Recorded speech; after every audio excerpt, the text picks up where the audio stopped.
it was really busy and fun. So Mm-hmm. busy because everything revolves around work. Like it was just really busy. I could remember probably putting in 10 to 12 hours a day, maybe 60 plus hours a week. Wow.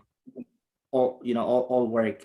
Yeah, so it's really focused on work, and then it was fun at the same time because you get to experience a lot of things. It's a melting pot of cultures, so different nations or different people from Mm-hmm. different countries, and you get be able to work with them. So it's a really good experience. Plus, food is great in Singapore. So Every year, thousands of people migrate to other countries in search for a better life. It's one with a story to tell of courage and determination. Adjusting to a new country is not that easy. Here at Migrant Tribe, we honor you. So join us as we share our stories from our journey down under. Hello, everyone. Welcome to the Migrant Tribe. Stories from our journey down under, episode 33. This is Joseph. So today we'll be speaking to a couple, and they'll be telling us about their journey that started from the Philippines. They moved to Singapore, and now they're here in Australia. So they'll be telling us about what they experienced, their learnings, and their whole adventure. So now I'd like to call them in. Christian and Amor. Hi, guys. hi, Say hi. Joseph. Hi, Steph. Hello. Hi. Okay, thank you. First of all, thank you for taking time off, joining me here on the Migrant Tribe, and also your willingness to share your experiences to some of our viewers. Okay, so we'll start with the big question first. Okay, so what made you decide to move to first of all Singapore? Singapore was your first stop. So what made you decide? What was that big thing? Um, Thanks for having us, Joseph. So I guess to answer that question, it happened 10 years ago, back in 2007. It wasn't really hard decision for us. Well, for me initially, because I was the first one to move to Singapore. Mhm. There was an opportunity presented to me back then, and I thought that was a really great opportunity to explore another country. And around that time, I was really young. I was really curious in terms of working overseas, so I took that opportunity. Okay. So was it when you first told them more about what you wanted to do? How challenging is it? How difficult was it? Uh, I think it was really difficult back then because I was only been working 2 years in the IT industry, so Uh-huh. really just 2.5 years of experience, and I've never worked overseas permanently, although I've traveled Mhm. outside the country at the time, and I knew back then it's going to be permanent, like living there for a very long time, Mhm. and there's a lot of unknowns. So I guess that sort of scared me a bit. I'll be living by myself, and yeah, and just a lot of those things. How will I survive? I don't know how to cook and things like that. Yep. So Yep. yeah, just a lot of things that just crossing my mind. Okay. Well, I totally can relate to you. I don't cook as well, but thank God for the microwave oven. So, Amor, when Christian first told you about his desire to move overseas to Singapore, what was your initial reaction? Oh, I was excited for him because back then there are plenty of opportunities Mm-hmm. in Singapore. By then, Singapore was really popular. Like it's very popular among the yuppies. The young, Uh-huh. uh, the Crowd. the younger crowds there, and more. It's just close to the Philippines. Okay. It's not that far. So yeah. I was excited, but because back then there's already like chats and also It was easy to communicate. Yeah. communication. Yeah, Yep. communication is Yeah. not a problem unless Yep. he doesn't really want to talk to me. So yeah. So, yeah. Okay. Okay. So when you first started your journey, it was just the two of you, and along the way there were two other people who kind of joined you, who joined along. Please tell us something about your kids. Yeah, those two were actually a bit later. Uh-huh. So we had our first child in Singapore. So he was conceived in Singapore, but Amor only gave birth in Australia. And Mhm. then a few years after our second child came, that was our youngest daughter. Mhm. So yeah, it was many years actually, and we really only started our family here in Australia Oh, okay. after our Singapore stint. Okay. And their names and their ages? Oh, Adriel, the firstborn is turning 9 next Good. month, Mhm. and the youngest is turning 4 in Okay. October. Kali, yeah, her name is Yes, Kali. Adriel. Sorry, I forgot. Adriel, and the second one is Catalia. Yeah, we Oh, call her okay. Cali. Yeah. Wow, 9 years. It's been that long, huh? Okay. I try to Yeah, remember nice. when I first saw you. You were just about to give birth then. So okay. So kind of going back to your journey. So describe your life in Singapore. So maybe I go first. So it was really busy and fun. So Mhm. busy because everything revolves around work. Like it was just really busy.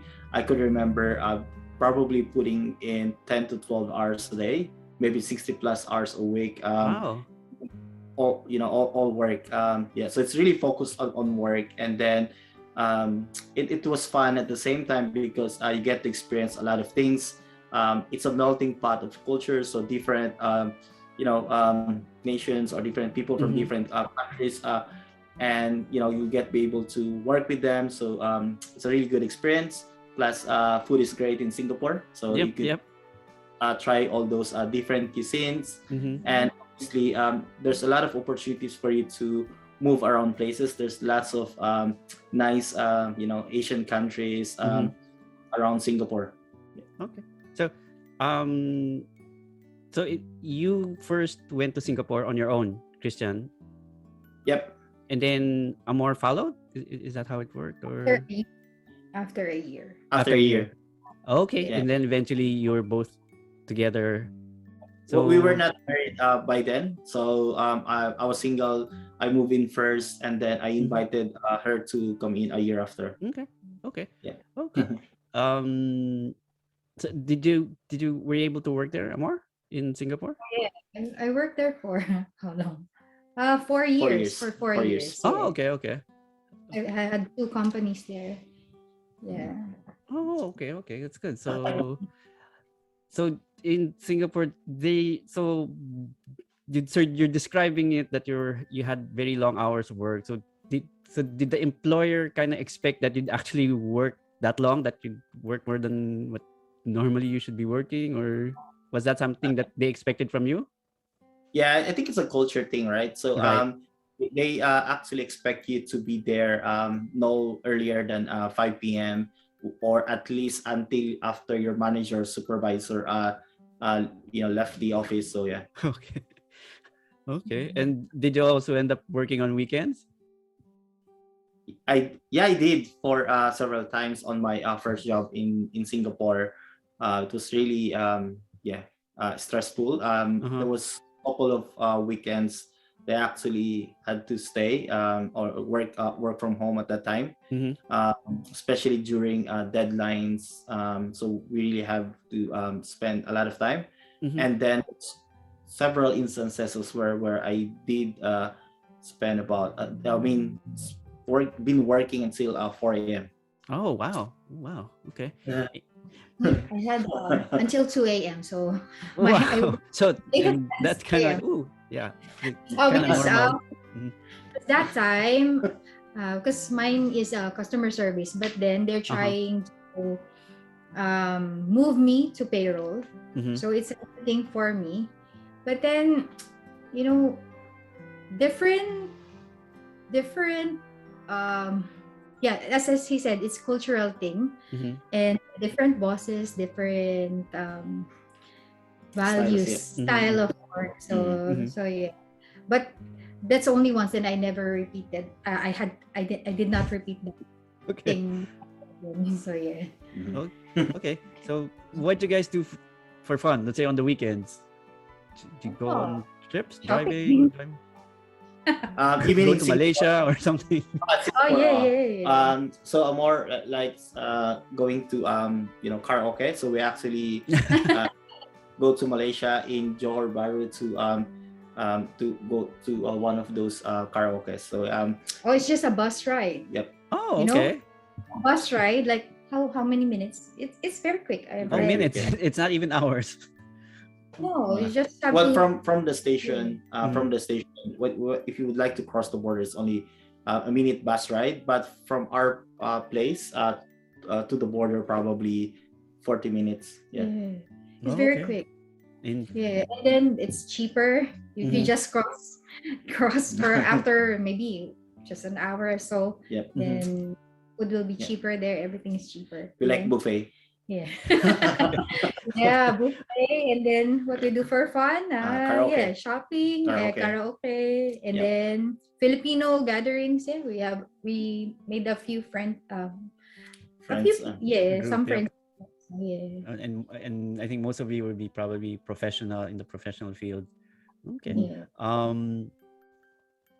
So you were there for a couple of years. So you kind of settled in already. Oh, life is busy, but we're making good. I assume you're getting paid well for all the hard work. And then you kind of what? And then there's someone got an idea. Hey, maybe we can move to Australia. Please tell us about that. Yeah, sure.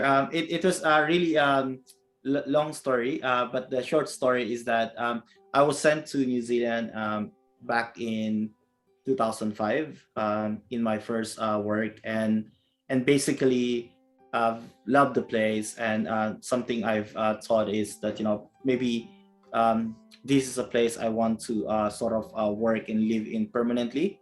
So after coming back from the work state of a couple of months in New Zealand, and that's when the time actually a couple of months later I received an offer from Singapore. So I thought, oh, maybe I just park my plan in terms of migrating to New Zealand and rather take this opportunity. So hence we stayed 5 years in Singapore. And then after 5 years, I just remember, well, actually I'm supposed to live in New Zealand. So I started applying and researching at the time to For employment. in terms of permanent residence. And coincidentally, a close friend of mine who also a college friend, he's been applying at the time he was applying to Australia. He sort of convinced me that Australia is a nice place. Basically, it's like New Zealand. They're close to each other, and they're like similar culture. Yeah, very similar. Yeah. So he convinced me, and we sort of applied together. And then what happens is that he got promoted, moved to the US, and now I'm the only one who moved here. So you in were left Australia. on your own to move to Yes, that's Australia. right. So, The funny thing is, he was the one who wanted to go to US. yeah. Ah. It's the other way around. It's the other way around, and then our friend wanted to go to Australia, Yeah. and then because his US application wasn't successful, the friend encouraged him to go to Australia. Yeah. And then it happened that the friend went to US, and then US. we're the one in Australia. And he's still there in the US. Yep. That's right. Yeah. Would you still want to consider the United States at this stage? No. Nah. No. I think I it's knew you'd say that. a really good decision to move here. Yes, and I think from what I know, you've already built roots here. You already bought a home and all that. So that was probably based on your eldest is 9, so that was around the time that you arrived, right? 9 years ago. Okay. So you had a good 5 years there and a couple of years here. Tell us how different was your life there? Of course, now you have kids, but other than that, but like living in Singapore and let's say living here in Australia, What can you say? I think it's a very different worldviews. To be honest, in Singapore, I think it's a really nice place, and something that you would really enjoy, especially if you're single. You don't have any kids that you will mind. Mm-hmm. Uh, Lots of opportunities, obviously, in your career because it's international companies. Mm-hmm. There's lots of good people to work with and great companies there.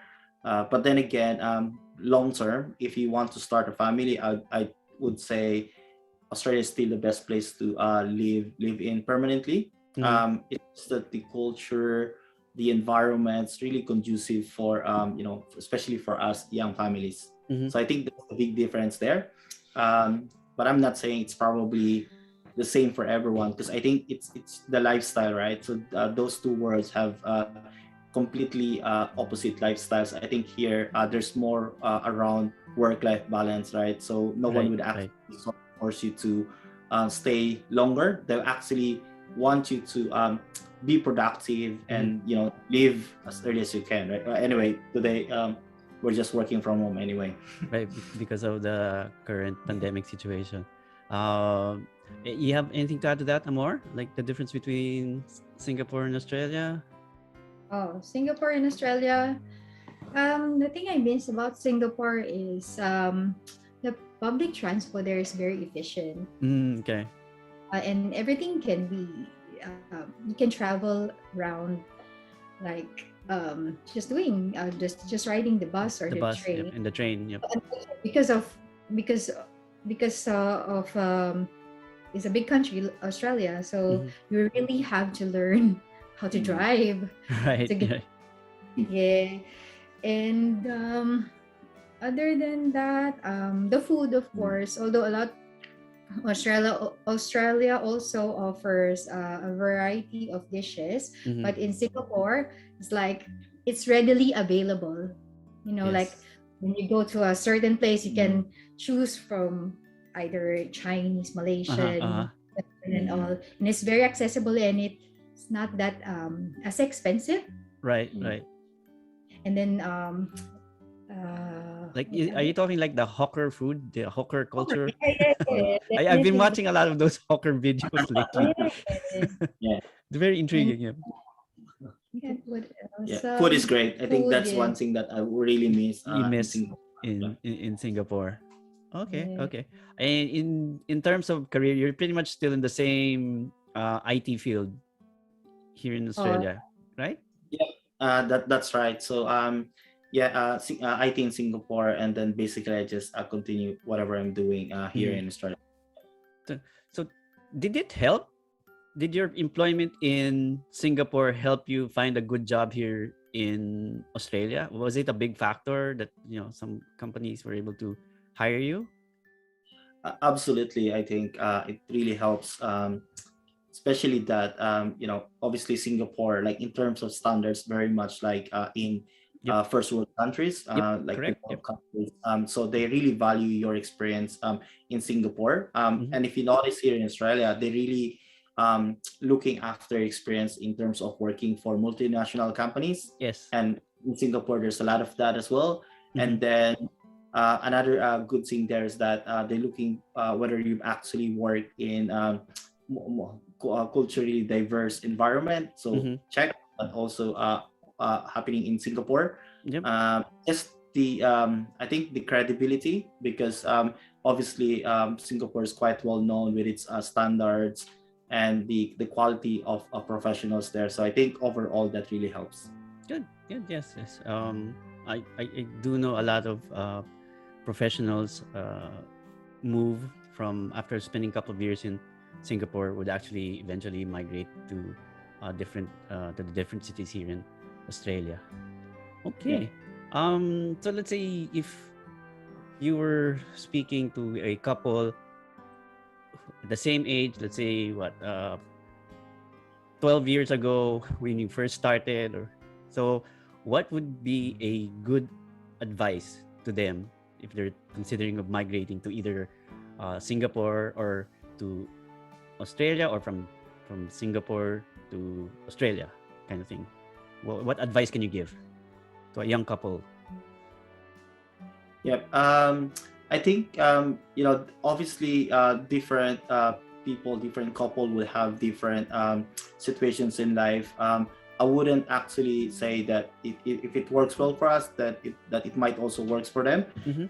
But I think the important thing here that I could give to all the couples is just really trying to understand what you basically want to achieve in your life in terms of how do you see yourself in the next couple of years, because that would be a good guidance in terms of whether it makes sense for you to migrate to Singapore or to Australia. And I guess in order for you to arrive to that is really make sure that you do a lot of research, Yep. And understand what it looks like to live in Singapore or in Australia for that matter.